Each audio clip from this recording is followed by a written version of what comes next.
ஓம் தத்புருஷாய வித்மகே வக்ரதுண்டாய தீமதனோ நந்தி பரசோதியா. குரு பிரம்மா, குரு விஷ்ணு, குரு தேவோ மகேஸ்வரனாய. அனைவருக்கும் கோடான கோடி நமஸ்காரங்களை நெக்ஸ்ட் ஜென் நேர்கள் அனைவருக்குமே தெரிவித்துக் கொள்கிறேன். ஜூன் மாத பலன்கள்.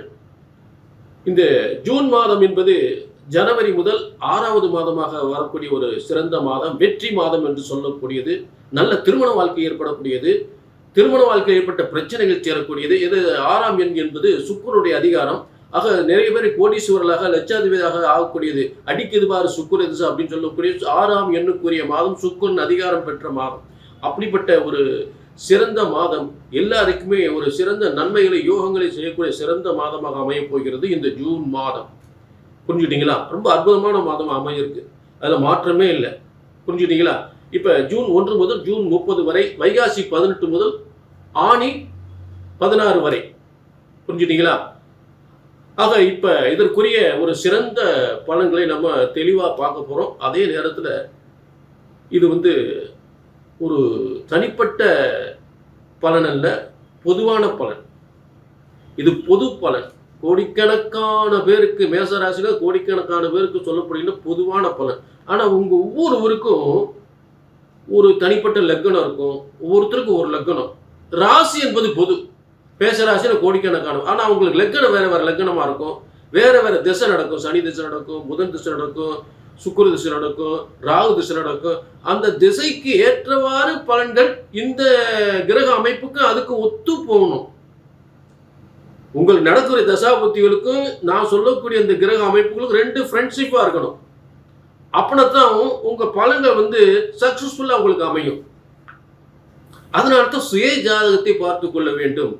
நம்ம போகிற பாதை சரிதானா, நான் செய்யக்கூடிய காரியம் சரிதானா, எடுத்த காரியம் வெற்றியில் முடியுமா, இதை செய்யலாமா, இதை செய்யக்கூடா என்பதை இந்த சுய ஜாதகத்தின் தற்போது சொல்லக்கின்ற பலன்களை வச்சு ஒப்பிட்டு பார்த்து உங்களுக்கு தெளிவான முடிவு கொடுக்கலாம்.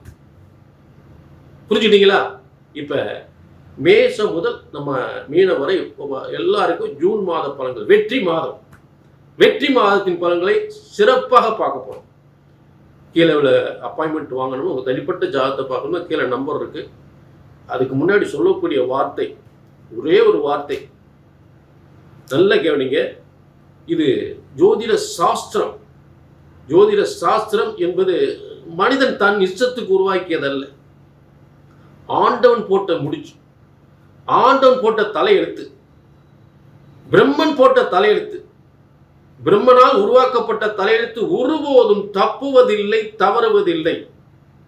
ஆக உங்க தலையெழுத்த சரியாக கணித்தால் சரியாக நடக்கும் என்பதுதான் எனது உத்தரவாதம். உத்தரவாதம், உறுதியான வாதம், உறுதியான முடிவு. புரிஞ்சுட்டீங்களா? கரெக்டா கணிச்சு சொல்லாச்சு நடக்கும் என்றால் நடக்கும். இதுதான் எனது தெளிவான உறுதியான முடிவு. ஆக நீங்க செய்ய வேண்டிய கீழே ஒரு அப்பாயின்மெண்ட், கீழே நம்பருக்கு ஒரு அப்பாயின்மெண்ட் வாங்கிக்கலாம். இப்ப எல்லாருக்கும் சிறப்பான பலன்களை பார்க்கலாம். இப்ப தனுசு ராசி ஒரு வாழ்க்கை முழுவதுமே ஒரு போராட்டத்தை சந்தித்துக் கொண்டிருக்கக்கூடிய ஒரு தனுசு ராசி. ஏன்னா அவங்களுடைய பிரம்ம விதி அந்த மாதிரி இருக்கு, பிரம்மனுடைய விதி அந்த மாதிரி இருக்கு. இப்போ அவங்களுக்கு இப்போ ஒரு முக்கியமான பிரச்சனை ஒன்று தீரப்போகுது. முக்கியமான பிரச்சனை தனுசு ராசிக்கு சேரப்போகுது. கஷ்டப்பட்டவங்களுக்கு இருக்கக்கூடிய பிரச்சனைகள், வம்பு வழக்கு பிரச்சனைகள்லாம் தீரப்போகுது. அதில் மாற்றமே இல்லை. 8ஆம் இடம் வம்பு வழக்கு, அதாவது ஒரு சுகவீனத்தை, வம்பு வழக்குகளை உருவாக்கக்கூடிய இடம். அப்படிப்பட்ட இடத்துல உங்கள் ராசிக்கு அதிபதி 8ஆம் இடத்துல போய் பயிற்சி அடைஞ்சிருக்காரு. அப்போ 8ஆம் இடம் என்பது கண்டிப்பா ஏதோ ஒரு வருமானத்தை, ஏன்னா 2ஆம் இடத்தை பார்ப்பார், நிச்சயமா ஒரு வருமானத்தை கொடுக்கும். இழந்த வருமானத்தை கொடுக்கும், இழந்த பொருளை கொடுக்கும். கோடீஸ்வரனாகல, லட்சாதிபதி ஆகலை அப்படின்னாலும் இழந்ததை மீட்டி கொடுக்கும் அப்படின்றது அதனுடைய திடீர் அதிர்ஷ்டத்தை ஏற்படுத்தும். திடீர் எதிர்பாராத ஒரு வருமானங்கள், இழந்த வருமானத்தை மீட்டக்கூடிய ஒரு சக்தி இந்த இடத்துல உண்டு. தனுசுகள் 4ஆம் இடம் சுகவீனம், கொஞ்சம் உடம்பு சுகாதாரத்தை பார்த்துக்கணும். 4ஆம் இடத்துல சுகாதாரத்தை பார்த்துக்கணும். அதே நேரத்தில் கண்டிப்பாக ஏதாவது நல்ல ஒரு, ஏன்னா வாகன போக்குவரத்தில் கவனமாக இருக்கணும். வாகன போக்கு, ஏன்னா 4ஆம் இடத்துல சனி. அடுத்து பூர்வ புண்ணிய ஸ்தானத்தில் செவ்வாய் இருந்தால் பிள்ளைகளுக்கு சொத்து சேரும், உங்களுக்கும் சொத்து வரும். சகோதரர்கள், பிரிந்த சகோதரர்கள் வந்து சொத்துக்காக ஒன்று சேரக்கூடிய வாய்ப்புகள் ஏற்படும். கொஞ்சம் கவனமாக இருந்துக்குங்க. சகோதரர்கள் சொத்துக்காக உங்களை தேடி வரக்கூடிய நிலை ஏற்படும். புரிஞ்சுட்டீங்களா? அடுத்து அதாவது 9ஆம் அதிபதி இந்த வீட்டில் தந்தைக்கு அவங்களுக்கு ஏதாவது உடல்நிலை பாதிப்பு ஏற்படுறது, வீட்டில் பெரியவங்களுக்கு வந்து அவங்களுக்கு கர்மம் செய்யக்கூடிய நிலை ஏற்படும். பெரியவங்களுக்கு உடல் உபாதைகள் ஏற்படும். உங்களையும் பார்த்துக்கணும், உங்கள் இதையும் பார்த்துக்கணும். சரிங்களா?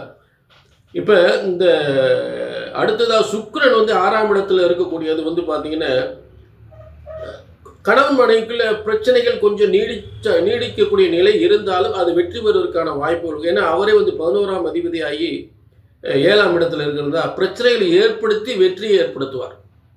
புரிஞ்சுட்டீங்களா? அதே இடத்துல தனுசு ராசிக்காரங்க ஷேர் மார்க்கெட் இந்த மாதிரியில் வந்து முதலீடு பண்ணியிருந்தாங்களோ அவங்களுக்கு மிகப்பெரிய வருமானத்தை, திடீர் வருமானத்தை கண்டிப்பாக, திடீர் அதிர்ஷ்டம் என்பது கண்டிப்பாக உண்டு. அப்போ படிக்கிற பிள்ளை, தனுசு ராசி படிக்கிற பிள்ளைங்க வந்து, ஏன்னா அவங்களுக்கு வாக்குஸ்தானத்தை குரு பார்க்கிறதா, அதாவது குரு வாக்குஸ்தானத்தை பார்க்கலாம். படிக்கிற பிள்ளைங்க, தனுசு ராசி படிக்கிற பிள்ளைங்க நல்ல கல்வி உண்டு. நல்ல கல்வி, இந்த முன்னேற்றம் என்பது நிச்சயமாக உண்டு. எந்த துறையாக இருந்தாலும் உயர்ந்த துறையில் கல்வி கற்கலாம். புரிஞ்சுட்டீங்களா? ஆக ஒரு மருத்துவத்துறையோ இல்லை ஒரு நிர்வாகம் சம்மந்தப்பட்டதோ, ஒரு அதே நேரத்தில் பார்த்தீங்கன்னா ஒரு பொருளாதாரம் சம்மந்தப்பட்டதோ, பேங்க் சம்மந்தப்பட்ட அந்த கல்வி இதெல்லாம் படித்து அந்த வேலைக்கு போகலாம். அந்த வேலை கிடைக்கிறதுக்கு வாய்ப்புகள் கொடுக்கும். மருத்துவத்துறைக்கும் சார்ந்த படிப்பு படித்து டாக்டர் ஆகலாம். புரிஞ்சுங்களா? பிள்ளைகளுடைய கல்வி நல்ல சிறப்பாக இருக்குது. புத்திர பாக்கியம் இல்லாதவர்களுக்கு நிச்சயமாக புத்திர பாக்கியம் கிடைக்கிறதுக்கு வாய்ப்புகளை கொடுக்கும். குழந்தை பாக்கியம், ஏன்னா 12ஆம் இடத்தை பார்க்கும்பொழுது உங்களுக்கு 12ஆம் இடத்தை குரு பார்க்குறார். 12ஆம் இடம் அயன சயன போக சுகம். அப்போ அயன சயன போக சுகம் என்பது அது மட்டும் இல்லை, ஒரு நிம்மதி, பிரச்சனைகள் நிம்மதியை கொடுக்கும். 12ஆம் இடம் வந்து நிம்மதியாக தூங்குற இடம். அப்போ நிம்மதி கண்டிப்பாக உண்டு. ஏதோ பிரச்சனை தீர்ந்து நிம்மதியாக இருக்கிறதுக்கு வாய்ப்புகளை கொடுக்கும். பிரச்சனை குறையுது, பொருளாதார பிரச்சனை தீருது. 12ஆம் இடம் கடன் ஸ்தானம், அது குரு பார்க்கும்போது ஏற்கனவே அந்த பொருளாதார பிரச்சனை, கடன் பிரச்சனைகள் தீருது. அதே நேரத்தில் இழந்ததை, அதாவது ஏற்கனவே கொடுத்த இடத்துல வருமானம், பிற இடத்துல நமக்கு ஒரு ரூபாயை கொடுத்து மாட்டிக்கிட்டோம், அந்த பணம் வருவதற்கு 100க்கு 100 வாய்ப்புகள் கொடுக்கும். புரிஞ்சுக்கிட்டீங்களா? இதுதான் அந்த ஜூன் மாதத்தில் வெற்றி மாதம் என்று சொல்லக்கூடியது. இப்போ அரசியல் சார்ந்தவர்களுக்கு ஒரு தொய்வு இருந்தாலும் மீண்டும் அவங்களுக்கு துளிர் விட்டு வர்றதுக்கு வாய்ப்புகள் இருக்குது. அரசாங்கத்தில் உயர் பதவிக்கு ஏதாவது ஒரு ப்ரொமோட் ஆகி முன்னுக்கு வர்றதுக்கு வாய்ப்பு, ப்ரொமோட்டு திரும்ப கிடைக்கிறதுக்கு வாய்ப்பு இருக்குது. புரிஞ்சுட்டீங்களா? அப்போ ப்ரொமோட் ஆகியும் திரும்ப நல்ல நிலைக்கு வர்றதுக்கு வாய்ப்புகள் உண்டு. அதெல்லாம் வந்து கிடைக்கிறதுக்கு வாய்ப்புகள் உண்டு. புரிஞ்சுட்டீங்களா? இதுதான் வந்து இந்த ஜூன் மாதத்தில் உங்கள் தனுசு ராசிக்குள்ள சிறப்பானது. அதே இடத்துல உங்கள் சுய ஜாதகத்தில் என்ன தசா புத்தி ஓடுது, என்ன தசை ஓடுது, என்ன புத்தி ஓடுது, அதுக்கும் நான் சொல்லக்கூடிய கிரக அமைப்புக்கும் நல்ல ஃப்ரெண்ட்ஷிப்பாக இருந்து ஒத்து போனால் தான் உங்களுக்கு பலன் வந்து அப்படியே நடக்கும். அதனால தான் சுய ஜாதகத்தையும் பார்த்துக்கணும். அது கீழே ஒரு நம்பர் நோட் பண்ணிட்டு ஒரு அப்பாயின்மெண்ட் வாங்கிக்கலாம். சரிங்களா?